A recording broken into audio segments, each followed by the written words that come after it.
بسم اللہ الرحمن الرحیم۔ محترم ناظرین، السلام علیکم۔ آج کی ویڈیو میں ہم بیان کریں گے کہ قریش مکہ نے رسول کریم صلی اللہ علیہ وآلہ وسلم کو کون کون سی پیشکش کی کہ وہ تبلیغ رسالت کے مشن سے پیچھے ہٹ جائیں۔ قریش مکہ نے اسلام کا راستہ روکنے کے لیے سب سے پہلے تو اسلام قبول کرنے والے مسلمانوں پر انتہائی ظلم و ستم کیے اور مختلف طریقوں سے پیغمبر اسلام صلی اللہ علیہ وآلہ وسلم کی تبلیغ رسالت کو روکنے کی کوشش کی، لیکن آخر کار دو نتیجے ان کے سامنے آئے۔ پہلا یہ کہ پیغمبر اسلام کا رعب اتنا ہے دلوں پہ کہ وہ سمجھ گئے کہ ہم براہ راست پیغمبر اسلام کی مخالفت نہیں کر پائیں گے، اور ساتھ ساتھ جناب ابو طالب اور جناب خدیجہ رضی اللہ تعالی عنہا جیسی شخصیات کی سپورٹ کہ ہم کچھ بھی کریں جب تک ابو طالب پیغمبر اسلام کی حمایت میں ہیں اس وقت تک ہم پیغمبر اسلام پر براہ راست حملہ نہیں کر سکتے ہیں۔ قریش نے ایک میٹنگ کی۔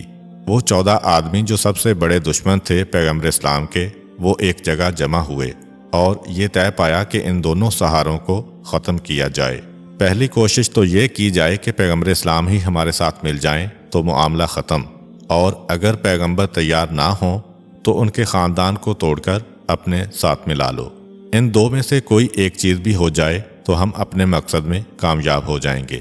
اب یہ دیکھا گیا کہ کون ہے جو پیغمبر اسلام کو اپنے ساتھ ملا سکتا ہے، یہاں تک کہ عتبہ بن ربیعہ کھڑا ہوا اور کہنے لگا کہ میں جا کے سمجھاتا ہوں، عبداللہ سے میرے پرانے تعلقات تھے، شاید اپنے باپ کی وجہ سے میری بات کو تسلیم کر لے، مجھے بھیجو، میں اس کو مطمئن کر کے آتا ہوں۔ لوگوں نے کہا کہ یہ تو بہت اچھا ہوا کہ آپ جیسا بردبار اور تمام سرداران مکہ کا سردار اس مقصد کے لیے تیار ہو گیا۔ کہا کہ آپ جائیے اور جا کے دیکھیے کہ کیا نتیجہ نکلتا ہے۔ عتبہ پیغمبر اسلام صلی اللہ علیہ وآلہ وسلم کے پاس آیا اس وقت جب پیغمبر اسلام حرم میں مصروف عبادت تھے۔ اب باقی تمام سرداران مکہ دیکھ رہے ہیں کہ کیا واقعات پیش آتے ہیں۔ عتبہ گیا اور پیغمبر اسلام کے سامنے بیٹھ گیا اور کہا کہ اے نوجوان، تم میرے بھائی، میرے دوست کے بیٹے ہو، یہ تمہیں ایک دم بیٹھے بیٹھے کیا ہوا؟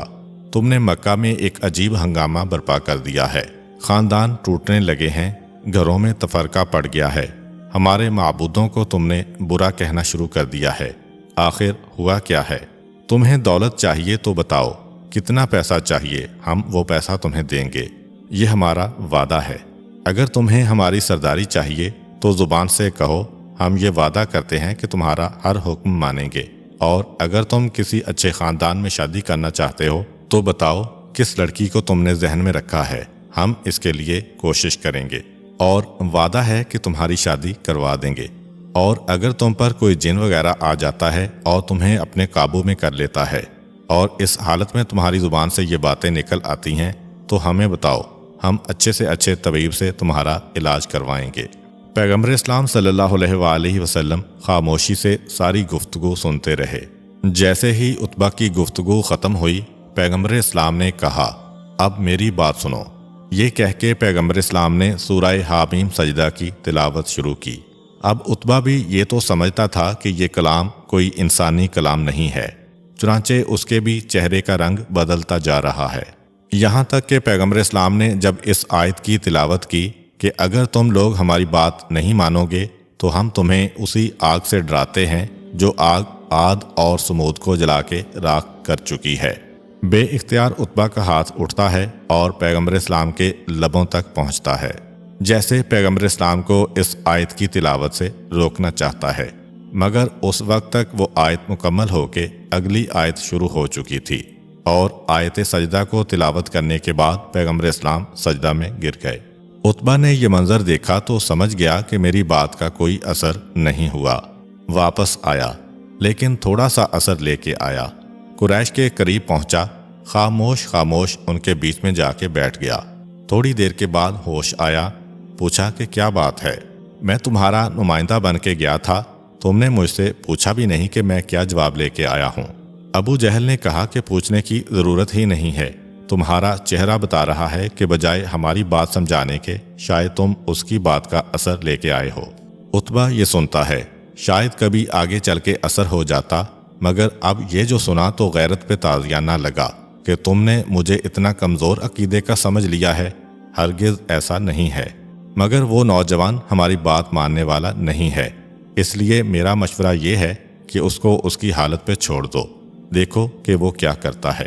دو ہی نتیجے نکلیں گے، وہ اپنی بات کہتا رہے گا، اس کا یہ نتیجہ نکلے گا کہ سارا عرب اس کے خلاف ہو جائے گا، اور جب عرب اس کے خلاف ہوگا یا تو باقی عرب اس کو مار دیں گے، تب بھی ہمارا مقصد گھر بیٹھے حاصل ہو گیا، یا وہ سارے عرب کو اپنے قابو میں کر کے سب کا سردار بن جائے گا، تو بھی ہم اس کے ساتھ مل لیں گے اور عرب کی سرداری ہمارے ہاتھ آ جائے گی۔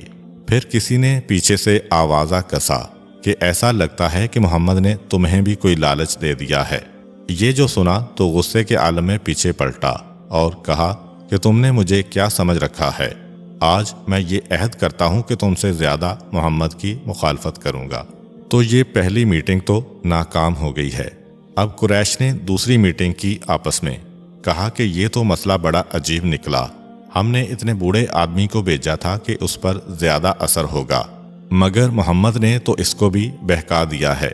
ایسا کرو کہ ہم سب پورا ایک وفد بنا کر چلیں 14-15 آدمیوں کا، تاکہ ایک پر اس کا جادو اثر کرے، 2 پر اثر کرے، 15 آدمیوں کو کیسے بہکائے گا؟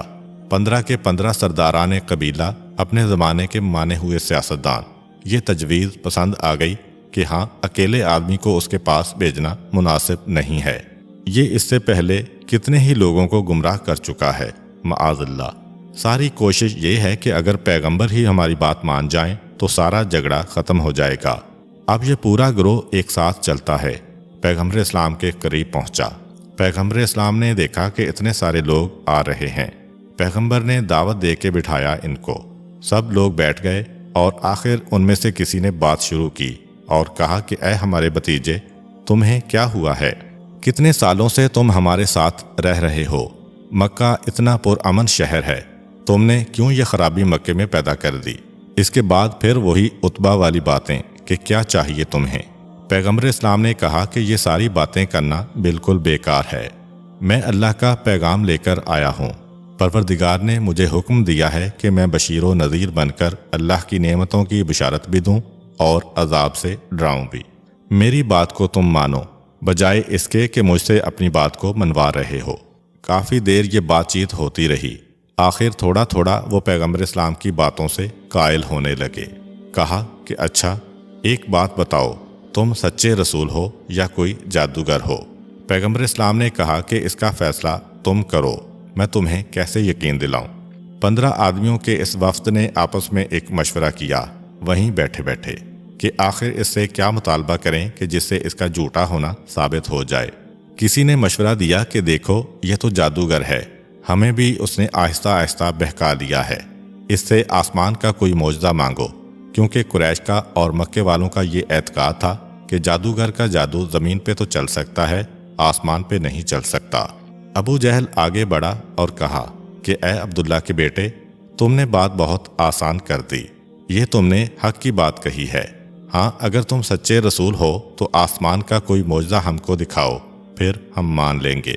یہ مطالبہ ابو جہل کی طرف سے ہے اور اکیلے کا نہیں، پورے 15 آدمیوں کا مطالبہ ہے۔ پیغمبر اسلام نے کہا، تم ہی بتاؤ تمہیں آسمان کا کون سا معجزہ چاہیے؟ 14ویں رات تھی، چاند چمک رہا تھا۔ ابو جہل کہتا ہے کہ یہ چاند ہے، اس کو 2 ٹکڑے کر دو، پھر ہم مان جائیں گے، کیونکہ آسمان کی کسی چیز پر جادو نہیں چلتا ہے۔ پیغمبر اسلام صلی اللہ علیہ وآلہ وسلم مسکرائے، ایک مرتبہ انگلی سے اشارہ کیا، چاند 2 حصوں میں تقسیم ہو گیا۔ اب قریش نے دوسرا مطالبہ کیا کہ نہیں، اب اس کو جوڑ کے دکھاؤ تو ہم تمہیں مانیں گے۔ پھر پیغمبر اسلام نے انگلی سے اشارہ کیا، چاند کے دونوں ٹکڑے آپس میں مل گئے۔ جس وقت یہ معجزہ پیش آیا تو قرآن نے اس کا یوں ذکر کیا، قیامت قریب آ گئی ہے اور چاند 2 ٹکڑے ہو گیا ہے، مگر ان لوگوں پہ کوئی اثر نہیں ہوگا، یہ پھر بھی کہیں گے کہ تم نے تو بہت بڑا جادو دکھا دیا ہے۔ اور ہوا بھی یہی کہ ابو جہل کا مطالبہ ہے کہ چاند کو 2 ٹکڑے کر کے دکھاؤ۔ پیغمبر اسلام صلی اللہ علیہ وآلہ وسلم نے چاند کو 2 ٹکڑے کیا۔ دوسرا مطالبہ ہے کہ نہیں، اس کو جوڑ کے دکھاؤ، چاند کو جوڑ بھی دیا گیا۔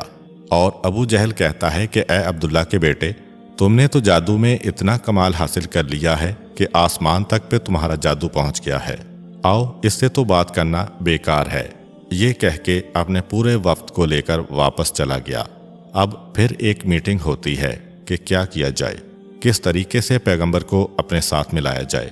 قریش اس نتیجے پر پہنچ گئے کہ پیغمبر سے بات چیت کر کے ہم پیغمبر کو قائل نہیں کر سکتے ہیں۔ کسی نے مشورہ دیا کہ اچھا پھر ایسا کرو کہ کچھ لو اور دو کی بات ہو جائے، گیو اینڈ ٹیک۔ اب تک تو ہم اسی سے مطالبہ کرتے رہے کہ تم اپنی رسالت کو چھوڑ دو، وہ رسالت کو تو نہیں چھوڑے گا۔ ایسا کرو کہ ایسی مصالحت کرو کہ آدھی بات اس کی اور آدھی بات ہماری چل جائے، شاید وہ اب مان جائے۔ ایک تیسرا وفد بنایا گیا۔ پیغمبر اسلام کے پاس یہ تیسرا وفد گیا اور کہا کہ دیکھو اے محمد، ایسا کرتے ہیں کہ تمہاری بات بھی صحیح رہے، ہماری بات بھی صحیح رہے۔ تم ایسا کرو کہ 1 سال ہمارے خداؤں کی عبادت کرو، 1 سال ہم تمہارے خدا کی عبادت کریں گے۔ بعد میں انہوں نے اپنے مطالبے کو ذرا نرم کیا کہ نہیں، چلو 1 ہفتہ تم ہمارے خدا کی عبادت کرو، 1 ہفتہ ہم تمہارے خدا کی عبادت کریں گے۔ پیغمبر اسلام پھر بھی نہیں مانے تو مطالبہ اور نرم کیا، اچھا ایسا کرو کہ صرف 1 مرتبہ تم ہمارے بتوں کو چوم لو اور ان کے آگے سجدہ کر دو، پھر ہم تمہاری بات مان لیں گے۔ اور پیغمبر اسلام نے 3 مرتبہ کہا کہ میں انتظار کرتا ہوں کہ میرا پروردگار کیا فیصلہ کرتا ہے۔ اور عین اسی موقع پر سورہ زمر کی ایک آیت نازل ہوئی، اے حبیب ان سے کہہ دو کہ تم مجھ سے یہ مطالبہ کرتے ہو کہ میں اپنی حالت کو بدل کر تمہارے معبودوں کے آگے پیشانی جھکاؤں، یہ ناممکن ہے۔ اور ایک سورہ کافرون نازل ہوا، قل یا ایھا الکافرون، اے حبیب کہہ دیجئے ان کافروں سے کہ ہرگز میں نے عبادت نہیں کی جس کی عبادت تم کرتے ہو، اور نہ تم اس کی عبادت کرتے ہو جس کی عبادت میں کرتا ہوں، اور نہ میں کبھی قیامت تک اس کی عبادت کروں گا جس کی تم عبادت کرتے ہو، اور نہ تم میرے معبود کی عبادت کرو گے۔ تمہارے لیے تمہارا دین، میرے لیے میرا دین۔ ایک صاف فیصلہ کر دیا قرآن نے کہ دین کے مسئلے میں مصالحت کی گنجائش نہیں ہوتی۔ قریش نے دیکھا کہ ہم تو ناکام ہو گئے، ہم نے پوری کوشش کی، عتبہ کو بھی بھیجا، پورا وفد بھی لے کر گئے، مصالحت کی بات بھی کی، 1 سال کی عبادت کو گھٹا کر 1 ہفتے کی عبادت بھی رسول سے مانگی، 1 ہفتے کی عبادت کو گھٹا کر 1 سجدہ مانگا کہ 1 سجدہ ہمارے خداؤں کے سامنے کر دو، مگر پیغمبر اسلام اس پہ تیار نہیں ہو رہے ہیں۔ وہ اس نتیجے پر پہنچے کہ ان کو سمجھانا تو بالکل بیکار ہے، یہ ہماری بات قطعاً نہیں مانیں گے۔ 2 چیزیں تھیں قریش کے سامنے کہ ایک تو ان کا اپنا اثر ہے اور ایک ان کا خاندان، تو پہلے ان کو اپنے ساتھ ملا لو، ہمارے ساتھ مل جائے تو پھر ہمارا مسئلہ ختم ہوگا۔ اب دیکھا کہ یہ تو ناممکن ہے، سوچا کہ پھر اس کے خاندان کو توڑنے کی کوشش کرو۔ چنانچہ اب کوششیں بدلیں، اب جناب ابو طالب کے پاس لوگ جانا شروع کرتے ہیں کہ ابو طالب کو اپنے ساتھ ملا لو۔ پہلی کوشش تھی کہ رسول کو ملاؤ، ناکام ہو گئے۔ اب کوشش ہوئی کہ ابو طالب کو ملاؤ، اور حضرت ابو طالب نے جس انداز سے پیغمبر اسلام کا دفاع کیا وہ ہمیں یہ بتانے کے لیے کافی ہے کہ اسلام ہر جگہ جوش کی بات نہیں کرتا۔ ہاں ایک وقت آتا ہے کہ جوش سے کام لینا پڑتا ہے، مگر جب تک ہو سکے اس وقت تک ہوش سے کام لو۔ چنانچہ ایک وفد بنا اور حضرت ابو طالب کے پاس پہنچا، آپ ہمارے دوست بھی ہیں، اتنے سالوں سے ہم مکہ میں رہ رہے ہیں، امن و امان کے ساتھ ہمارا زمانہ گزر رہا تھا، ہمارے خاندان کتنے میل و محبت سے رہ رہے تھے، یہ تمہارے بھتیجے کو کیا ہوا ہے؟ کیوں اس نے آ کر ہمارے گھروں میں اور خاندانوں میں جھگڑا ڈال دیا ہے؟ حضرت ابو طالب نے سنا تو سمجھایا بجایا اور ٹھنڈا کیا انہیں کہ ٹھیک ہے، ابھی آپ اپنے گھر چلے جائیے، ہم دیکھیں گے اور سمجھائیں گے۔ تاریخ کہتی ہے کہ پہلی مرتبہ جب یہ لوگ آئے تو حضرت ابو طالب نے پیغمبر اسلام کو بلایا تک نہیں، سمجھا بجھا کر ان کو ٹھنڈا کر کے روانہ کر دیا۔ یہ لوگ واپس آ گئے۔ اس عرصے میں پیغمبر اسلام کی تبلیغ اور بڑھتی چلی گئی، کافی دن گزر گئے، پھر آپس میں ملے، کہا کہ ابو طالب نے تو ہم سے وعدہ کیا تھا کہ وہ کچھ کریں گے، ابھی تک تو کچھ نہیں ہوا، چلو چل کے پھر ابو طالب کو ان کا وعدہ یاد دلائیں۔ چنانچہ یہ ایک مرتبہ پھر سب کے سب مل کے حضرت ابو طالب کے پاس پہنچے اور کہتے ہیں کہ اے ابو طالب کیا ہوا اس معاملے کا؟ حضرت ابو طالب نے پوچھا کہ کیا بات ہے؟ کہا کہ دیکھو اپنے بھتیجے کو سمجھاؤ، ہمارے معبودوں کو برا کہہ رہا ہے، ہمارے خداؤں کی توہین کرتا ہے، اپنے بزرگوں کے طریقے کا مذاق اڑاتا ہے۔ اسے منع کرو اور اس سے پوچھو کہ بات کیا ہے۔ پیسہ چاہیے تو بتا دے کتنا چاہیے، ہم دے دیں گے۔ سرداری چاہیے، ہمارا وعدہ ہے ہم اسے سردار بنائیں گے۔ لڑکی چاہیے، ہمارا وعدہ ہے جس خاندان کی لڑکی کہے گا ہم تیار ہیں شادی کرانے کو۔ بتاؤ تو صحیح کہ معاملہ کیا ہے۔ حضرت ابو طالب نے پھر سمجھانا چاہا، مگر اس سے پہلے یہ لوگ واپس جا چکے تھے۔ کہا کہ نہیں ابو طالب، آج تو ہم جواب لے کے جائیں گے کہ تمہارا بھتیجا کیا کہتا ہے۔ حضرت ابو طالب نے مجبوراً غلام سے کہا کہ جاؤ اور میرے بھتیجے کو بلا کے لاؤ۔ پیغمبر اسلام کو چچا کا پیغام ملا تو وہ تشریف لے آئے، محفل میں داخل ہوئے۔ اب بڑا عجیب ماحول ہے۔ پیغمبر اسلام محفل میں داخل ہو رہے ہیں، سلام بھی کرنا ہے، کیا کہہ کے سلام کریں؟ سارے کافر ہیں۔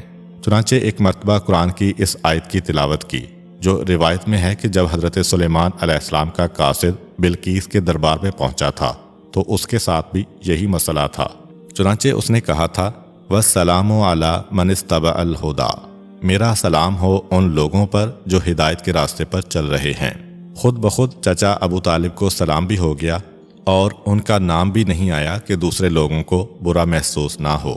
سلام کر کے پیغمبر اسلام محفل میں بیٹھ گئے۔ چچا، آپ نے مجھے کیوں بلایا ہے؟ کہا کہ دیکھو بھتیجے، یہ لوگ یہ شکایت لے کے آئے ہیں، اب بتاؤ تم کیا کہنا چاہتے ہو؟ پیغمبر اسلام نے آسمان کی طرف اشارہ کیا۔ سب نے دیکھا آسمان کی طرف، سورج چمک رہا ہے۔ حیران ہو گئے کہ اس کا کیا مطلب۔ پیغمبر اسلام نے ڈائریکٹ ان کافروں سے کہا کہ کیا یہ ممکن ہے کہ یہ سورج چمکے مگر نہ اس کی روشنی ہو نہ اس کی گرمی ہو؟ کہا کہ نہیں، یہ تو ممکن ہی نہیں۔ سورج ہوگا تو روشنی بھی ہوگی، گرمی بھی۔ پیغمبر اسلام نے کہا کہ جس طرح تم لوگ سورج سے اس کی روشنی اور گرمی جدا نہیں کر سکتے، جب تک کہ میں زندہ ہوں اس وقت تک تم مجھ سے اس تبلیغ کو جدا نہیں کر سکتے۔ میری زندگی تک یہ سلسلہ چلتا رہے گا۔ جس طرح وہ ناممکن ہے اسی طرح یہ بھی ناممکن ہے۔ اتنا صاف جواب کہ اب کچھ کہنے کی ہمت بھی نہ پڑی۔ ایک مرتبہ خاموش ہو گئے، مگر پھر حضرت ابو طالب کو مخاطب کیا، ابو طالب اپنے بھتیجے کو سمجھاؤ۔ حضرت ابو طالب نے کہا کہ تم نے جواب تو سن لیا ہے، اب چلے جاؤ، بعد میں دیکھا جائے گا۔ اس وقت اتنے سناٹے میں آ چکے تھے پیغمبر اسلام کا جواب سن کر کہ اب کسی نے کوئی بحث نہیں کی اور چلے گئے۔ حضرت ابو طالب نے کہا کہ بھتیجے، یہ ان لوگوں کا اتنا مطالبہ اور اصرار ہے، بتاؤ تمہارا کیا حکم ہے؟ کہا کہ اے چچا، اگر یہ لوگ میرے ایک ہاتھ پہ سورج رکھ دیں اور دوسرے ہاتھ پہ چاند رکھ دیں تب بھی میں اپنے پروردگار کے حکم کی مخالفت نہیں کروں گا۔ ان کوششوں میں 2 سال نکل گئے۔ پہلا سال نکل گیا کہ یہ رسول خدا سے مصالحت کرنا چاہ رہے تھے۔ 1 سال حضرت ابو طالب نے نکال دیا کہ یہ وفد آ رہے ہیں، جا رہے ہیں، اور جیسے جیسے وقت گزرتا جا رہا ہے ویسے ویسے مسلمانوں کی تعداد بڑھتی چلی جا رہی ہے۔ آخر پھر ایک دن ابو جہل نے سب کو ہمت دلائی اور کہا کہ چلو تو صحیح، ابو طالب سے بات کرتے ہیں۔ اس وقت تو ہم کچھ نہ کہہ سکے، آؤ چل کے دیکھیں کہ ابو طالب کا کیا ارادہ اور خیال ہے، آج تو ہم صاف صاف جواب لے کے آئیں گے۔ چنانچہ یہ سارے کا سارا گروہ پھر گیا حضرت ابو طالب کے پاس۔ ابو جہل ان کی قیادت کر رہا ہے۔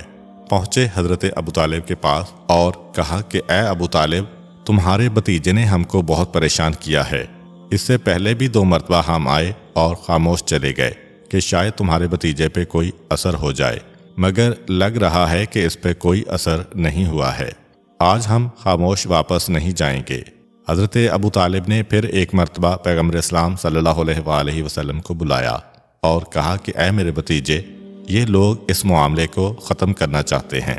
پیغمبر اسلام نے کہا کہ یہ مسئلہ تو بہت آسانی سے ختم ہو سکتا ہے، میں ہر چیز کو ختم کرنے کو تیار ہوں، میرا بس صرف ایک مطالبہ ہے، اگر میرا مطالبہ مان لو تو اس کے بعد پھر میں تم سے کچھ اور نہیں کہوں گا۔ آپس میں مشورہ کیا کہ یہ بات تو بہت ہی آسان ہو گئی، ہم تو سوچ رہے تھے کہ یہ مال بھی لے گا، سرداری بھی لے گا، اچھے خاندان میں شادی کا مطالبہ بھی کرے گا، یہ تو ایک مطالبے پہ آ گیا ہے، چلو جتنا بھی ہم کو پیسہ دینا پڑے دینے کو تیار ہو؟ سب نے کہا کہ ہاں ہاں تیار ہیں۔ ابو جہل تم ہماری طرف سے ہمارے نمائندہ ہو۔ ابو جہل آگے بڑھا، جو بھی تم کہو گے ہمیں قبول ہے۔ پیغمبر اسلام نے دوبارہ کہلوایا کہ وعدہ کرو کہ صرف ایک میرا مطالبہ ہے، اس کو مان لو گے؟ اس کے بعد میں تم سے کچھ نہیں کہوں گا، اس کے بعد تمہارا میرا اختلاف ختم۔ ابو جہل نے کہا کہ ہاں وعدہ ہے میرا، جو بھی تم کہو گے میں مان لوں گا، اگر صرف ایک مطالبہ ہے۔ ابو جہل پوچھتا ہے کہ کیا مطالبہ ہے؟ جواب دیا، قولوا لا الہ الا اللہ، لا الہ الا اللہ کہو اور جھگڑا ختم۔ بس اتنا سننا تھا کہ ابو جہل اپنے ساتھیوں کی طرف بڑھا، کہا کہ چلو اب تو اس سے بات کرنا ہی بیکار ہے، جس کلام کو آج تک میرے کانوں نے نہیں سنا ہے، آج اپنے گھر میں بلا کے ابو طالب نے ہماری شان میں گستاخی کروائی ہے۔ یہ کہہ کے ابو جہل بڑے غصے میں اپنے پورے وفد کو لے کر چلا گیا کہ اب مجھے دوبارہ ابو طالب کے پاس نہیں آنا ہے۔ مگر دوسرے سرداروں نے کہا کہ اس طرح تو معاملہ بگڑ جائے گا، یہ تو ہمیں پتہ چل گیا کہ محمد ہماری بات نہیں مانے گا اور اس کا چچا محمد سے ہماری بات منوا بھی نہیں سکتا ہے۔ ابو طالب سے یہ کہنا تو بیکار ہے، اب ایک مطالبہ کرو ابو طالب سے کہ چلو وہ اپنے بھتیجے کو روکے نہیں مگر اپنے بھتیجے کی حمایت بھی نہ کرے۔ قریش نے سوچا کہ اس بات پر غور کیا جائے کہ آخر ابو طالب کو اپنے بھتیجے سے کیا ہمدردی ہے، کیوں اتنی محبت ہے، کیا خصوصیت ہے اس نوجوان میں۔ آپس میں مشورہ کر کے اس نتیجے پر پہنچے کہ ابو طالب کی اپنی اولاد میں اتنا خوبصورت اور طاقتور کوئی نوجوان نہیں ہے، غالباً اسی لیے ابو طالب کو اپنے اس یتیم بھتیجے سے اتنی محبت ہے، کیونکہ عرب کے ماحول میں یتیم کی کوئی اہمیت نہیں تھی۔ جیسا کہ ایک واقعہ ہم نے بیان کیا تھا کہ یتیم کا باپ ساری دولت ابو جہل کو بطور امانت سونپ کے جاتا ہے اور ابو جہل اس پہ قبضہ کر کے یتیم کو باہر نکال دیتا ہے پھٹے ہوئے کپڑے پہنا کر، اور اس کو پیغمبر اسلام صلی اللہ علیہ وآلہ وسلم کے پاس آ کر سفارش دینا پڑتی ہے۔ یہ ابو جہل کا واقعہ خالی ابو جہل کا واقعہ نہیں تھا، پورے مکے کا ماحول یہی تھا۔ اس لیے قرآن نے جب مکہ والوں کی مذمت کی، اس میں ایک تذکرہ یہ بھی ہے، اے رسول دیکھیے ان لوگوں کو، قیامت کا انکار کرتے ہیں، یتیموں کو دھکے دیتے ہیں۔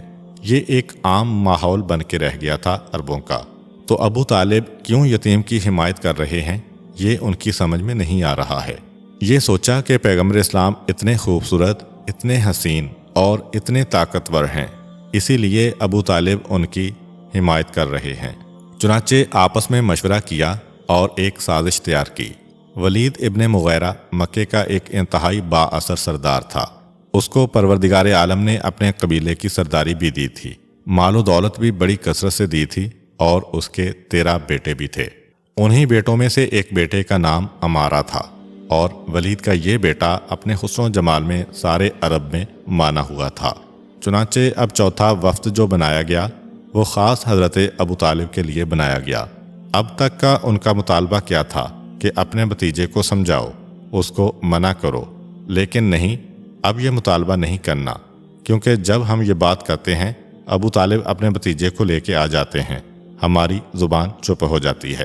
ولید ابن مغیرہ کے بیٹے امارہ کو اپنے ساتھ لیا، اس کی اور اس کے باپ کی اجازت سے، اور ابو جہل، ابو البختری، ہشام، عتبہ، شیبہ، امیہ ابن خلف سب مل کر حضرت ابو طالب کے پاس پہنچتے ہیں اور اپنی بات میں وزن پیدا کرنے کے لیے حضرت ابو طالب کے رشتے کے ایک چچا زاد بھائی کو بھی لے کے جاتے ہیں۔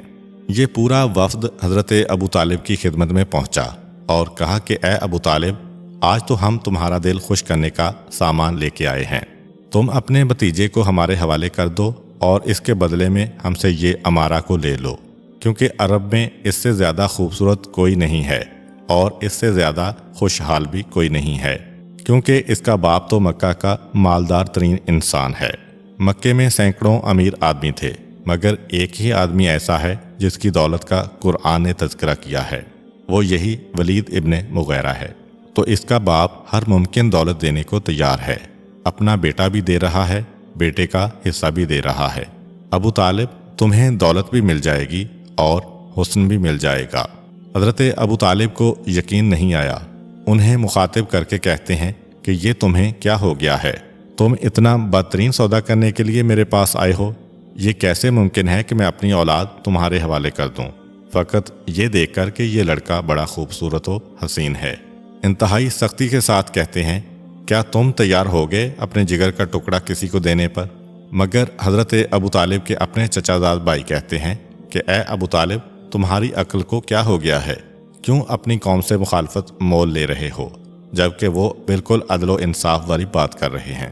یہ ہے اس کی نظر میں عدل و انصاف کہ اپنا بیٹا دے دو اور ایک نوجوان کو لے لو، تاکہ پھر اس کے بعد ہم جو چاہیں تمہارے بھتیجے کے ساتھ کریں۔ حضرت ابو طالب نے کہا کہ یہ تم مجھ سے کہہ رہے ہو؟ یہ تو مجھے تم سے کہنا چاہیے تھا کہ یہ کیسا انصاف ہے کہ میرے چچا زاد بھائی ہو کر ابو جہل، امیہ، عتبہ اور شیبہ کے ساتھ آ کر ایسا مطالبہ کرتے ہو جو دنیا کا کوئی غیرت مند انسان گوارا نہیں کر سکتا ہے۔ بس آج کے بعد تم لوگ میرے پاس نہ آنا۔ جب تک ابو طالب کی سانس میں سانس ہے وہ اپنے بھتیجے کی حفاظت کرتا رہے گا۔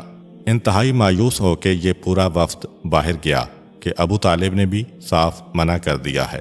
اب تک حضرت ابو طالب حکمت عملی سے کام لے رہے تھے کہ بالکل آمنے سامنے کا مقابلہ میرا نہ ہونے پائے۔ میرا بھتیجا تو ان کا مقابلہ کر رہا ہے، لیکن میرا مقابلہ نہ ہونے پائے تاکہ میں اپنے بھتیجے کی حمایت بھی کرتا رہوں اور دوستی میں ابو جہل وغیرہ کو دباتا بھی رہوں۔ لیکن آج تو بات بالکل صاف ہو گئی۔ چنانچہ حضرت ابو طالب نے اس وفد کے جاتے ہی خاندان بنی ہاشم اور خاندان بنی مطلب کے تمام نوجوانوں کی میٹنگ بلائی اور سب سے کہا کہ دیکھو، آج میں سردار قبیلہ کی حیثیت سے تم سے عہد لیتا ہوں کہ اب میرے بھتیجے کی حفاظت تمہاری ذمہ داری ہے۔ اب آج سے ہم سب کھلم کھلا محمد کی حمایت کریں گے۔ ابو لہب کے علاوہ ہر آدمی نے حضرت ابو طالب کی بیعت کر لی اور خاندان بنی ہاشم اس مرحلے پر علل اعلان ابو طالب کے ہاتھ پر بیعت کرتا ہے حفاظت رسول کی۔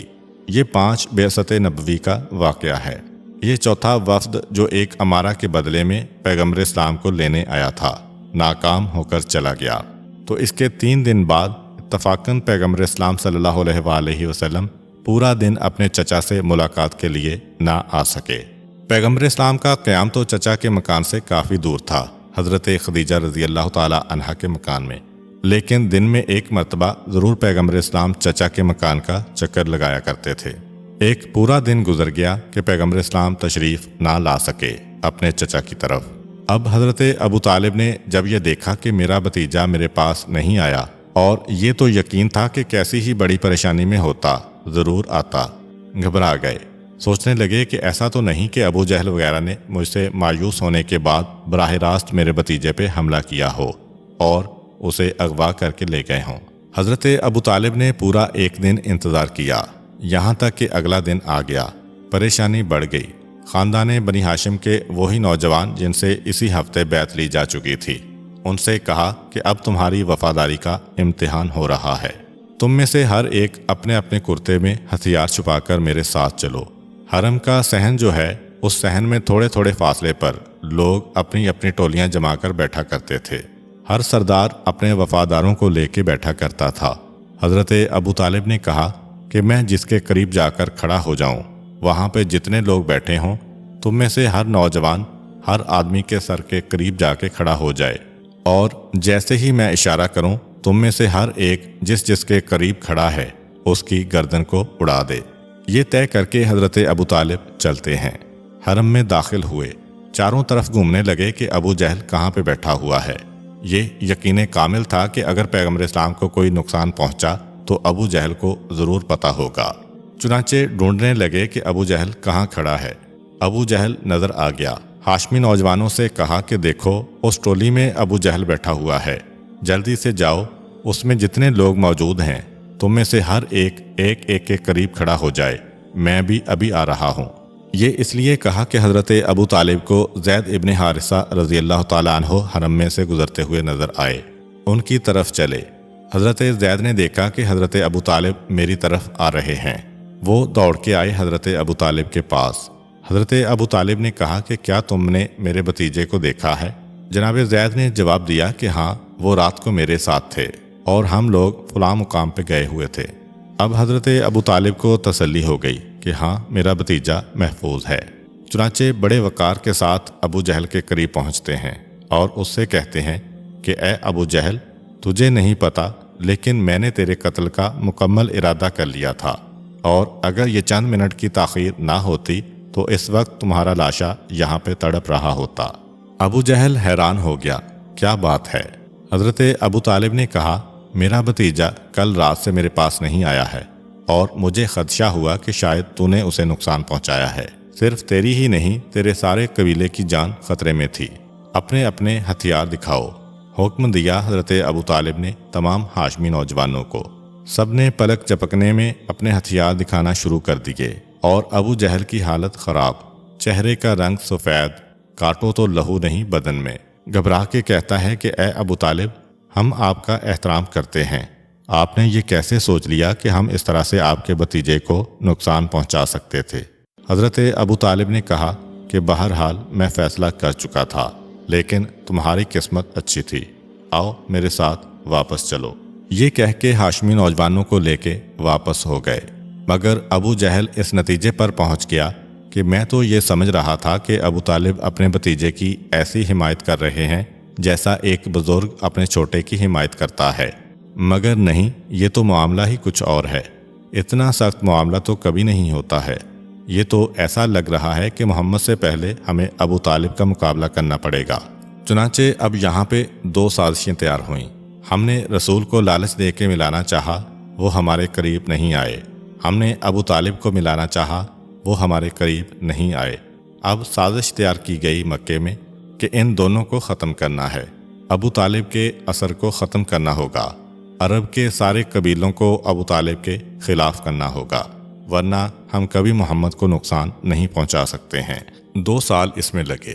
جب 2 سال اور گزر گئے، 7 سال ہو گئے اعلان رسالت کو، تب ابو جہل اپنے مقصد میں کامیاب ہوا، اور وہ معاہدہ سارے عرب سے لکھوا لیا حضرت ابو طالب کے خلاف، جس کی وجہ سے حضرت ابو طالب کو شیب ابی طالب میں جانا پڑا۔ یہ 2 سال کی سازش تھی کہ ابو طالب کے اثر کو ختم کرنا ہے، لیکن خیر اس میں تو وقت لگ رہا ہے۔ ادھر ابو جہل نے جب یہ دیکھا کہ نہ تو رسول ہمارے لالچ میں آئے اور نہ ابو طالب کو ہم توڑ سکے، تو ایک سلسلہ شروع ہوا سازشوں کا حضرت ابو طالب کے خلاف کہ ابو طالب کے مقام کو کم کرنا ہے۔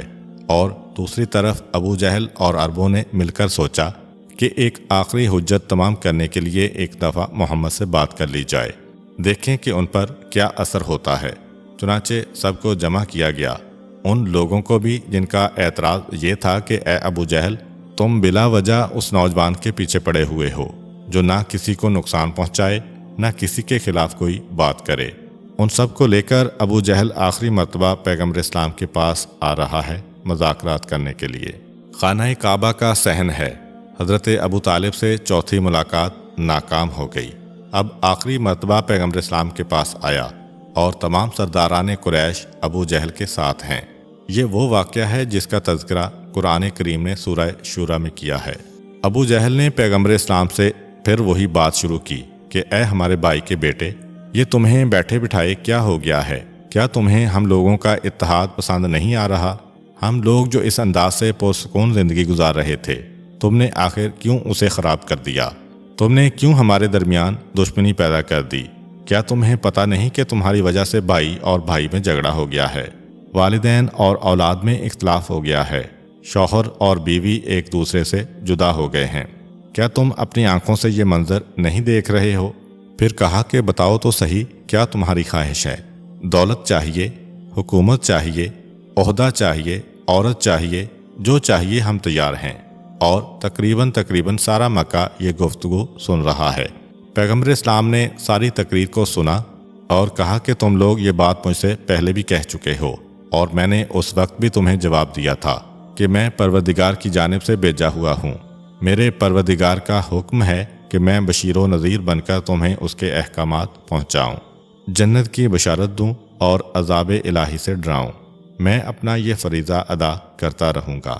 بس اب یہ آپس میں منصوبہ بنایا گیا تھا کہ اگر ہماری ساری تقریر سننے کے بعد بھی یہ نوجوان نہ مانے تو پھر اس کا مذاق اڑا کے بات کو ختم کرنا ہے۔ ایک شخص آگے بڑھا، کہا کہ اچھا، تم خدا کی جانب سے آئے ہوئے ہو تو پھر ہمارے 3 مطالبے پورے کر دو، ہم تسلیم کر لیں گے کہ تم اللہ کے نمائندے ہو۔ پہلا مطالبہ یہ کہ تمہیں معلوم ہے کہ مکے کے چاروں طرف پہاڑ ہیں، ہم لوگ کھیتی باڑی نہیں کر سکتے ہیں، جس کے لیے ہمیں تجارت کرنا پڑتی ہے، دور دراز سردی اور گرمی میں جانا پڑتا ہے۔ تم اپنے خدا سے کہو کہ یہ جتنی پہاڑیاں ہیں ان کو ذرا دور کر دے، تاکہ ہمیں کھلے میدان اور کھلے کھیت مل جائیں اور ہماری زندگی آرام سے گزرے۔ اور دوسرا مطالبہ اپنے خدا سے یہ کرو کہ وہ ہمارے لیے اس مکے میں سونے اور چاندی کے وہ محل بنا دے جو تم اپنے قرآن میں اکثر پڑھا کرتے ہو۔ مکے کی زندگی میں قیامت کا بہت زیادہ تذکرہ ہے اور جنت کے محلات، جنت کی نعمتوں اور جہنم کے عذاب کا تذکرہ۔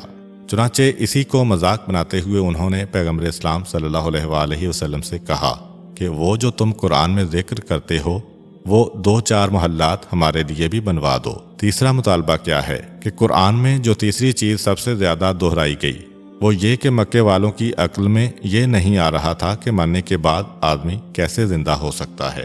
سب سے زیادہ اختلاف اسی پہ تھا۔ سورہ یاسین، سورہ فاطر، سورہ زمر، سورہ ہود، سورہ یونس، سب کے اندر یہ چیز ضرور ہے۔ یہ لوگ کہتے ہیں کہ یہ کیسے ممکن ہے کہ ایک انسان مرنے کے بعد پھر زندہ ہو جائے گا؟ ارے وہ تو گل سڑ کے خاک میں مل کے برابر ہو گیا، یہ مکے والے کہتے تھے۔ قرآن کہتا تھا کہ تمہیں دوبارہ اٹھایا جائے گا۔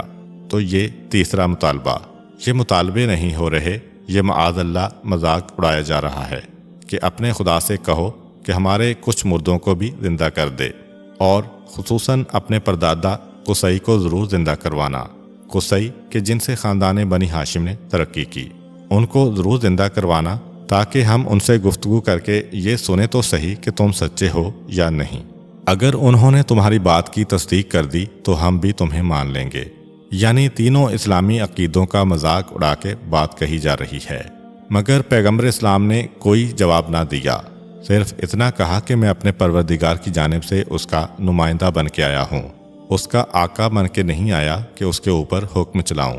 اگر میرا اللہ مناسب سمجھے گا تو خود یہ معجزات تمہارے سامنے پیش کر دے گا۔ بس اتنا سننا تھا کہ ایک دوسرا نوجوان آگے بڑھا۔ یہ سب طے شدہ باتیں ہیں۔ کہا کہ اچھا، اگر تمہارا خدا معاذ اللہ ہمارے لیے کنجوسی کر دے کہ نہیں، ان کو کھیت نہیں دینا، ان کو محل نہیں دینا، تو پھر ایسا کرو، ہم سب تمہاری رسالت کو مان لیں گے اگر تم اپنے لیے کچھ طلب کر لو۔ کم سے کم سونے اور چاندی کا ایک محل اور سونے اور چاندی کا ایک خزانہ تو مانگ لو، وہ لا کے ہمیں دکھاؤ، ہم تم پر ایمان لے آئیں گے۔ پیغمبر اسلام نے پھر یہ جواب دیا کہ یہ میرا کام نہیں ہے کہ میں اپنے پروردگار کا امتحان لوں، میں اس کا نمائندہ بشیر و نذیر بن کے آیا ہوں، میں صبر کرتا ہوں کہ میرا پروردگار کیا جواب دیتا ہے۔ تیسرا آدمی آگے بڑھا اور کہا کہ اچھا، یہ جو تم ہمیں ڈراتے رہتے ہو، اپنے خدا سے کہو کہ وہ تھوڑا سا آسمان ہم پہ گرا دے۔ بھئی تم کہہ رہے ہو کہ قیامت میں پورا آسمان گر پڑے گا، آج کہو کہ آسمان کا ایک ٹکڑا ہم پہ گرا دے تاکہ اس کے نیچے دب کے ہم مر جائیں اور ہمارے باقی ساتھیوں کو یقین آ جائے۔ اب پیغمبر اسلام دیکھ رہے ہیں، کیونکہ ان کے یہ سارے کے سارے جملے قرآن کے کسی نہ کسی سورہ کے جواب میں ہیں کہ مذاق اڑایا جا رہا ہے قرآن کا، مگر یہ صبر رسول ہے، خاموش رہے۔ کہا کہ میں انتظار کرتا ہوں کہ میرا پروردگار غیب سے کیا حکم دیتا ہے۔ جب یہ دیکھا گیا کہ اتنی ساری گفتگو کے باوجود پیغمبر کو ذرا سا غصہ نہیں آیا، تو اب کسی نے کھڑے ہو کر کہا کہ ارے تم کہہ رہے ہو کہ ہم خدا کو مانیں، ہم خدا کو کیوں مانیں؟ ہم تو خدا کی بیٹیوں کو مانتے ہیں جو اس سے بھی زیادہ خوبصورت ہیں۔ ملائکہ یعنی فرشتوں کو عرب خدا کی بیٹیاں کہا کرتے تھے۔ پیغمبر اسلام صلی اللہ علیہ وآلہ وسلم پھر بھی خاموش ہیں۔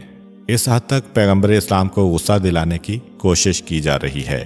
ان لوگوں کو لایا گیا ہے کہ جو کافر تھے مگر پیغمبر اسلام کی حمایت یہ کہہ کے کیا کرتے تھے کہ آخر تم لوگ اس نوجوان کے پیچھے کیوں پڑ گئے ہو؟ تو آج ان کے سامنے کوشش کی جا رہی ہے کہ رسول کو غصہ آ جائے تاکہ پھر ہمیں پیغمبر اسلام پہ ظلم کرنے کا جواز مل جائے۔ خاندان بنی ہاشم کو بھی ہم جواب دے سکیں گے کہ پہل وہاں سے ہوئی۔ آخر میں جب دیکھا کہ کوئی اثر نہیں ہو رہا تو ایک اور نے آگے بڑھ کر کہا کہ اچھا، ہم تمہاری بات مان لیں گے اگر خدا اپنی بیٹیوں کو لے کر ہمارے سامنے آ کے کھڑا ہو جائے۔ بس یہ آخری جملہ سنا، پیغمبر اسلام اپنے مقام پر کھڑے ہو گئے۔ ایک منزل وہ ہوتی ہے جس کو قرآن نے کہا ان کے دل ہیں مگر وہ سوچنے کی صلاحیت نہیں رکھتے، آنکھیں ہیں مگر وہ دیکھتی نہیں ہیں، کان ہیں مگر وہ سنتے نہیں ہیں۔ یہ منزل آ گئی۔ پیغمبر اسلام کھڑے ہو گئے اور اپنے گھر کی جانب روانہ ہو گئے۔ ابو جہل اور قریش کا منصوبہ تو ناکام ہو گیا، لیکن جب پیغمبر اسلام چلنے لگے تو چلتے چلتے بھی دیکھیں کہ پیغمبر اسلام کے ایک پھوپھی زاد بھائی، آپ کی پھوپھی عاتکہ کے بیٹے، ساتھ چلتے ہوئے کہتے ہیں کہ اے میرے بھائی، آج تم نے انصاف سے کام نہیں لیا۔ ہر وقت تو ہم سے کہتے ہو کہ خدا کو مانو، قیامت کو مانو، اور آج جب معاملہ ختم ہونے والا تھا 3 ہی باتیں تو قریش نے کہی تھیں، اگر یہ 3 باتیں پوری کر دیتے تو تمہارا کیا نقصان ہو جاتا؟ مگر تمہاری دلیل تو مکمل ہو جاتی، اس کے بعد یہ خاموش تو ہو جاتے۔ پیغمبر اسلام نے اپنے پھوپھی زاد بھائی کی یہ بات سنی، چل رہے ہیں۔ آخر عبداللہ نے کہا کہ اے میرے بھائی، میں تم پر ایمان لانے کو تیار ہوں، مگر میری ایک شرط ہے کہ یہاں سے تم چوتھے آسمان تک ایک زینہ بناؤ۔ میں اس زینے پر چڑھ کر چوتھے آسمان پہ جاؤں گا اور وہاں کی سیر کر کے واپس آؤں گا۔ اس کے بعد 4 فرشتے میرے ساتھ واپس آئیں اور مجھ سے کہیں کہ تم سچ بول رہے ہو، تب میں تم پر ایمان لاؤں گا۔ پیغمبر اسلام دیکھ رہے ہیں کہ کتنا گہرا منصوبہ تھا کہ میرے پھوپھی زاد بھائی کو بھی شامل کر لیا۔ کوشش یہ کی جا رہی ہے کہ چلتے چلتے ہی مجھے غصہ آ جائے۔ پیغمبر اسلام ایک لمحے کے لیے رکے، لیکن جیسے ہی پیغمبر اسلام کو رکتے دیکھا تو آپ کے پھوپھی زاد بھائی گھبرا گئے، کیونکہ ان کے دلوں میں تو ہے کہ یہ سچا رسول ہے۔ کہیں ایسا تو نہیں کہ میرا بھائی میری اس بات کو پورا کر دے تو مجھے ایمان لانا پڑے گا۔ گھبرا کے کہا کہ نہیں، وہ تو میں مذاق کر رہا تھا، اگر تم ایسا زینہ بھی بناؤ تب بھی میں ایمان لانے کو تیار نہیں ہوں۔ اب یہ آخری گفتگو تھی پیغمبر اسلام صلی اللہ علیہ وآلہ وسلم اور قریش مکہ کی مذاکرات کے سلسلے میں۔ اس کے بعد مذاکرات کا سلسلہ ختم ہو گیا۔ اب حضرت ابو طالب سے بھی دشمنی، پیغمبر اسلام سے بھی دشمنی۔ قریش نے یہ طے کیا کہ ابو طالب کو بھی سارے مکہ سے الگ کیا جائے۔ اس میں 2 سال لگے، اور پیغمبر اسلام کا بھی جو ایک مقام ہے امین اور صادق ہونے کی وجہ سے، اس کو بھی کم کیا جائے، ان کے کردار میں بھی خرابی نکالی جائے، اور دوسرا یہ کہ جتنا ہو سکے ان کو بدنام کیا جائے۔ 2 وجوہات تھی نا پیغمبر اسلام پہ حملہ نہ کرنے کی، ایک پیغمبر اسلام کا اپنا ذاتی کردار اور ایک حضرت ابو طالب۔ ابو طالب کو بھی بدنام کرو، رسول کو بھی بدنام کرو۔ چنانچہ اب موقع ڈھونڈنے لگے کہ جہاں کوئی موقع ملے رسول کو بدنام کیا جائے، اور اتفاق سے چند ہی دنوں کے بعد ایک موقع مل گیا۔ پروردگار بھی ایسا لگ رہا ہے کہ ایک خاص انداز سے واقعات کو پیش کرتا جا رہا ہے۔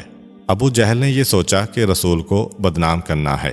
ابھی تک تو ہم یہ کہتے تھے کہ یہ ہمارے خداؤں کو برا بھلا کہتا ہے، مگر اب اس کے کردار میں خرابی نکالنا ہے۔ ایک دن صبح کا وقت ہے، مکے کے اندر ایک نوجوان داخل ہوتا ہے جس کے ساتھ 17 اونٹ ہیں۔ اونٹ عرب میں سب سے قیمتی چیز ہوتی تھی۔ ان 17 اونٹوں میں سے ہر ایک پر ایک غلام بیٹھا ہے۔ غلام بھی انتہائی حسین و جمیل اور طاقتور، یعنی انتہائی قیمتی غلام۔ اونٹوں پر بھی ریشمی کپڑے پڑے ہیں، غلاموں پر بھی ریشمی کپڑے پڑے ہیں، اور سنہری دوپٹے ان کی کمر پہ بندھے ہوئے ہیں۔ غرض یہ کہ جیسے کسی بادشاہ کا قافلہ مکہ میں داخل ہو رہا ہو۔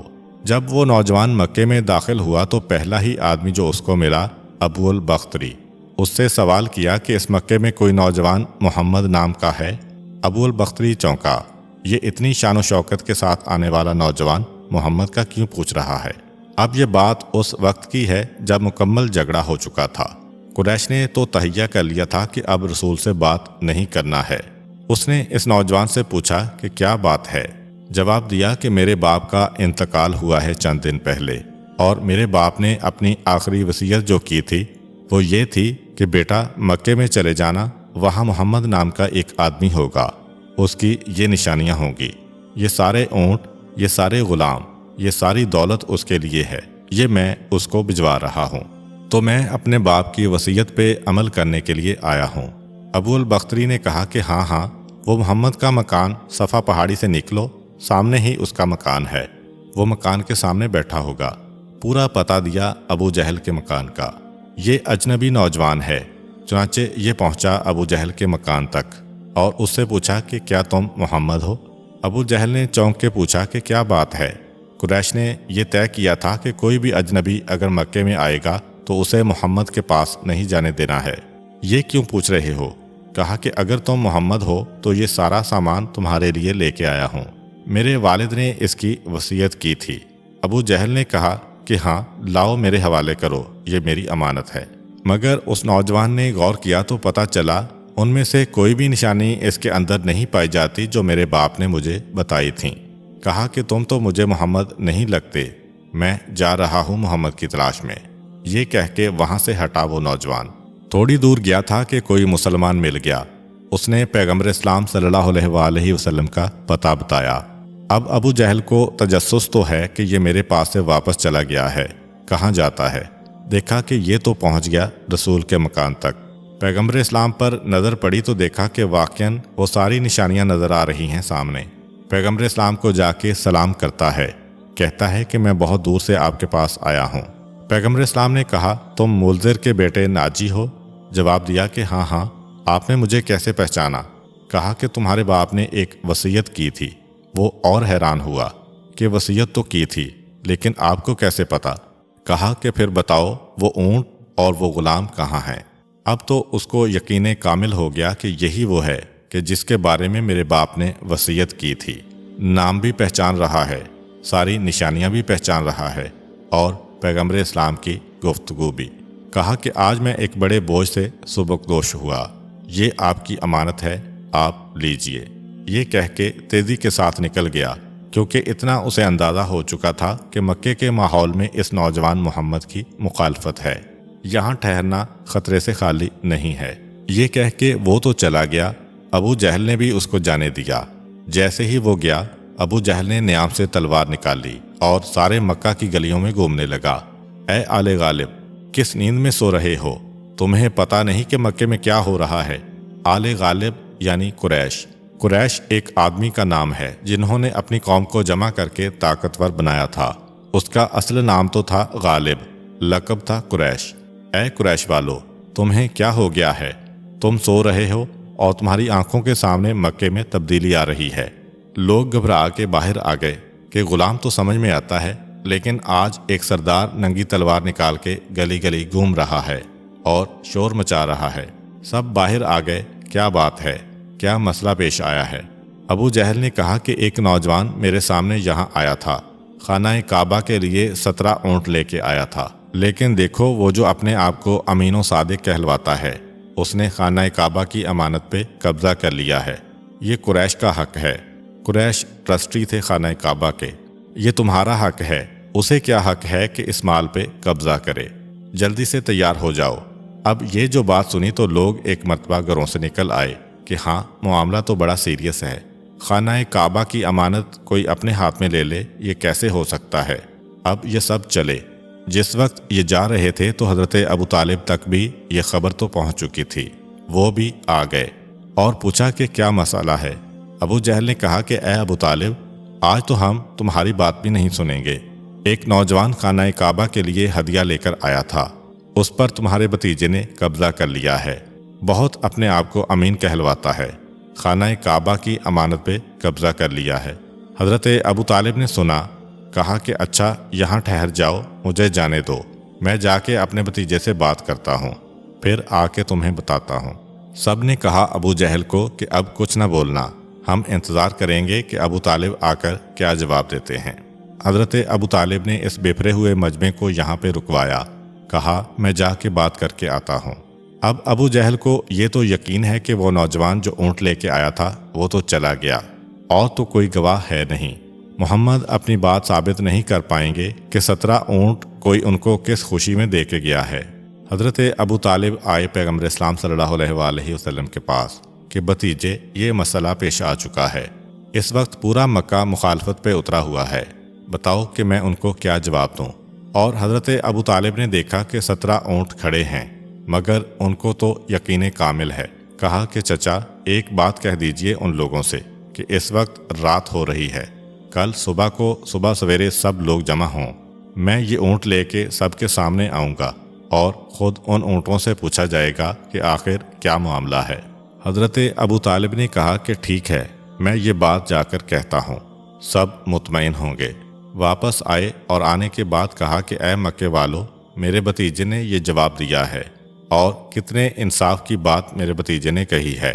لوگوں نے بھی کہا کہ ہاں پھر تو بات بہت واضح ہے، اس لیے کہ اگر وہ یہ بات نہ کہتے اور اونٹوں کو لے کے آتے تو جھگڑا تو رہتا۔ وہ کہتے میرا حق ہے، ابو جہل کہتا میرا حق ہے، گواہ تو نہیں ہے۔ یہ تو بہت اچھی بات کہی ہے۔ حضرت ابو طالب نے کہا کہ پھر کل صبح آ جانا۔ اب یہ ایک نئی بات کہ اونٹ بولیں گے کہ جس کو نہیں بھی آنا تھا وہ بھی صبح کو آ گیا، اور ایک مرتبہ سارا مکہ بیدار ہے، سارا مکہ ہوشیارو جاگ رہا ہے۔ ابو جہل انتہائی بے چینی کے عالم میں ساری رات سویا نہیں، ساری رات گھر میں نہیں بیٹھا، حبل کے بت کے آگے پیشانی کو جھکائے پڑا رہا کہ اے میرے معبود حبل، میں 40 سال سے تیری عبادت کر رہا ہوں، مگر آج تک میں نے تجھ سے کوئی حاجت نہیں مانگی ہے۔ یہ میری پہلی حاجت ہے تجھ سے، اور اگر تو نے میری یہ حاجت پوری کر دی تو میں سونے کے کڑے تیرے لیے بنواؤں گا، چاندی کی پازیب تیرے لیے تیار کروں گا، بہترین ہیرے جواہرات کا ہار تیرے لیے بنواؤں گا، بس کل کے دن میرے حق میں فیصلہ ہو جائے۔ حبل سے ساری رات گڑ گڑا کے دعا مانگتا رہا، اور اگلی صبح کو سارا مکہ جمع ہو چکا ہے۔ پیغمبر اسلام صلی اللہ علیہ وآلہ وسلم بھی تشریف لاتے ہیں ان 17 اونٹوں کے ساتھ۔ ایک مرتبہ ابو جہل کے سامنے آئے، کہا کہ اے ابو جہل، یہ اونٹ تیرے سامنے ہیں، ان سے سوال کر کہ کیا یہ تیرا یا کعبے کا حق ہے۔ ابو جہل کو یقین تو نہیں ہے، مگر ساری رات گڑ گڑا کے حبل سے دعا مانگی ہے، تو آگے بڑھا اور کہا کہ اے اونٹو، میرے معبود حبل کا واسطہ بتاؤ تو صحیح کہ معاملہ کیا ہے۔ اونٹ بالکل خاموش ہیں۔ ایک مرتبہ ابو جہل یہ کہتا ہوا پیچھے ہٹا کہ یہ بھی کوئی بات ہے، جانور بھی بھلا کبھی بولا کرتے ہیں۔ پیغمبر اسلام آگے بڑھے، پہلے پروردگار کی بارگاہ میں پیشانی کو رکھا اور اس کے بعد سر اٹھایا، اور پھر اونٹوں سے کہا کہ تم بتاؤ معاملہ کیا ہے۔ ایک ایک اونٹ فصیح عربی میں ساری کیفیت بتاتا ہے کہ ہم ملزر کے اونٹ ہیں۔ اس نے ایک منت مانی تھی، جب اس کا کام ہو گیا تو اس نے اپنے بیٹے سے وصیت کی کہ ہمیں محمد تک پہنچایا جائے۔ آج ہم اسی کے ہاتھ میں ہیں کہ جو ہمارا اصلی اور حقیقی مالک ہے۔ ایک ایک اونٹ نے پورے قریش کے سامنے گواہی دی۔ پیغمبر اسلام پیچھے ہٹے، کہا کہ اے ابو جہل، ایک مرتبہ تم پھر کوشش کر لو۔ وہ پھر آ کے پوچھتا ہے، اونٹ بالکل خاموش رہتے ہیں۔ ابو جہل کو نہ صرف یہ کہ شرمندگی ہوئی، بلکہ اب معاملہ بالکل الٹا ہو گیا۔ جو لوگ اب تک پیغمبر اسلام کے کسی معجزے کو نہیں دیکھ پائے تھے، آج تو ایسا حتمی معجزہ سب نے اپنی آنکھوں کے سامنے دیکھا تھا۔ چاند کے بارے میں تو تھا کہ شاید نظر بندی ہو گئی، مگر اونٹ بول رہے ہیں ایک ایک کر کے۔ تب ایک مرتبہ یقین بڑھ گیا۔ اس واقعے کے بعد جہاں ابو جہل کو شرمندگی ہوئی اور کئی مہینوں تک وہ کچھ نہ کہہ سکا، وہاں مسلمانوں کی تعداد بھی بڑھ گئی، اور یہ اونٹ اس وقت آئے جب مسلمانوں کو ان کی بڑی شدید ضرورت تھی، کیونکہ پیغمبر اسلام صلی اللہ علیہ وآلہ وسلم مسلمانوں کی ایک جماعت کو تیار کر چکے تھے کہ تمہیں ہجرت کر کے مکے سے باہر جانا ہے، مگر ان کے لیے پیسہ درکار تھا، کیونکہ 83 مسلمانوں کا خرچہ، اس کے لیے کافی بڑی رقم چاہیے تھی۔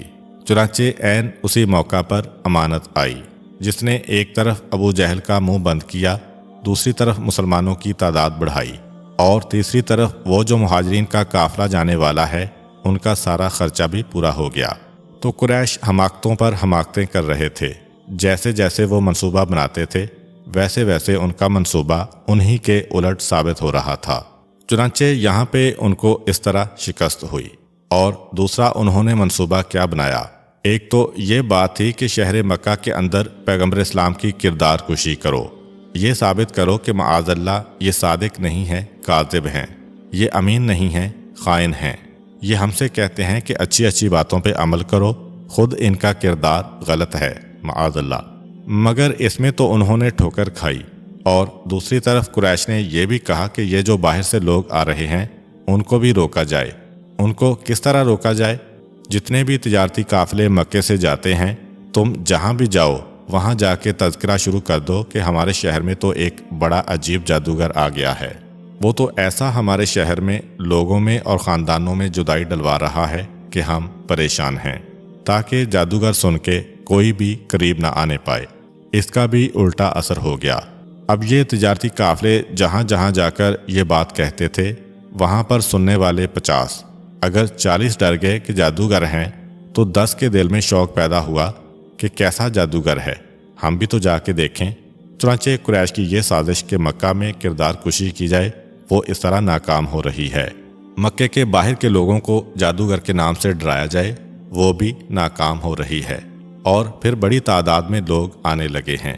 اور جب یہ لوگ آنے لگے تو قریش اور گھبرا گئے، کہا کتنا ہی پیسہ کیوں نہ خرچ کرو، ان کو روک دو۔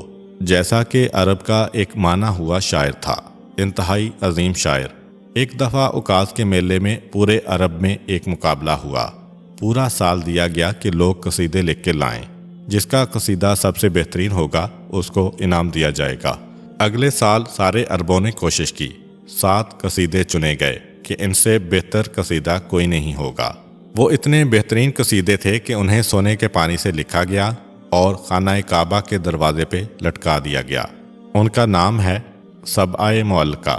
یہ 7 قصیدے جو عرب کی ساری شاعری میں سب سے بڑے تھے۔ سبعہ معنی 7، معلقہ معنی لٹکے ہوئے، یعنی لٹکے ہوئے قصیدے۔ یہ 7 قصیدے جو عرب کی ساری شاعری میں سب سے بڑے تھے، یہ قصیدے خانہ کعبہ میں اس وقت تک لٹکے رہے جس وقت تک سورہ کوثر نازل نہیں ہوئی۔ جب سورہ کوثر نازل ہوئی تو پیغمبر اسلام نے ایک صحابی کو بھیجا کہ اس کو کاغذ پہ لکھ کے ان 7 قصیدوں کے برابر لٹکا دو، اور جب عربوں نے سورہ کوثر کو پڑھا تو شرمندہ ہو کر یہ 7 قصیدے اتار لیے کہ اس کا تو کوئی مقابلہ ہی نہیں ہے۔ مگر سورہ کوثر کے نازل ہونے تک یہ سب سے بڑے شاعر سمجھے جاتے تھے۔ ان 7 میں سے ایک کا نام تھا عاشا، جس کا قصیدہ اول آیا تھا اس مقابلے میں پورے عرب میں۔ اسے اطلاع مل گئی پیغمبر اسلام کی، کیونکہ عرب جو ایک حماقت کر رہے تھے کہ جس جگہ تجارت کے لیے جاتے تھے وہاں پیغمبر اسلام کے خلاف پروپیگنڈا کرتے تھے۔ موقع محل دیکھ کر کہیں کہتے تھے کہ وہ پاگل ہے، معاذ اللہ، کہیں کہتے تھے وہ جادوگر ہے، کہیں کہتے تھے وہ شاعر ہے۔ عاشا نے جب یہ سنا کہ وہ شاعر ہے، اس کے دل میں تجسس پیدا ہوا کہ شاعر تو میں بھی ہوں، یہ کون شاعر پیدا ہو گیا، میں جا کے اس کی بات سنوں گا۔ بس یہ ارادہ کیا اور اونٹ پہ سوار ہو کے مکہ آنے لگا۔ اب یہ تجارتی قافلہ تو گھبرا گیا کہ یہ کیا غضب ہو گیا، تجارت چھوڑی اور بھاگ کے مکہ میں آئے۔ ابو جہل غضب ہو گیا، عاشا شاعر دوڑا دوڑا چلا آ رہا ہے، وہ محمد صلی اللہ علیہ وآلہ وسلم کی بات سننا چاہتا ہے۔ ابو جہل نے بھی سر پکڑ لیا کہ یہ تو غضب ہو گیا، اگر اس نے پیغمبر کی بات مان لی تو اس کا مقام اتنا بلند ہے کہ اس کی وجہ سے ہزاروں مسلمان ہو جائیں گے۔ اے ابو جہل، کچھ کرو، عاشا کو یہاں آنے سے روکو۔ اب ایک میٹنگ بلائی گئی کہ عاشا جو ہے یہ سب سے خطرناک آدمی ہے، اس لیے کہ اس کی ایک اہمیت ہے، ایک نام ہے اس کا۔ ابو جہل اور دوسروں نے میٹنگ کی اور یہ طے پایا کہ عربوں کے نزدیک جو اہمیت میں سب سے آخری چیز ہو سکتی ہے اس دنیا میں وہ ہے 100 سرخ اونٹ۔ کہا کہ 100 سرخ اونٹ دے کر اس کو روکا جائے کہ مکہ میں یہ قدم نہ رکھنے پائے، کیونکہ مکے میں اگر آ گیا تو رکنے سے بھی نہیں رکے گا۔ ابو جہل کو فوری طور پر جلدی سے بھیجا گیا اس مشن پر۔ سرخ اونٹ لے کر یہ نکلتے ہیں اور عاشا مکے میں داخل ہونے والا ہے۔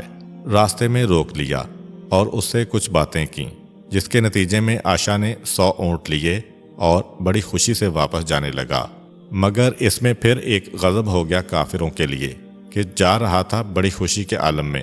پروردگار ایک طرف تو حق کے راستے پر آتے آتے واپس پلٹ جانے والے کی سزا بتانا چاہ رہا ہے، دوسری طرف تائید اسلام۔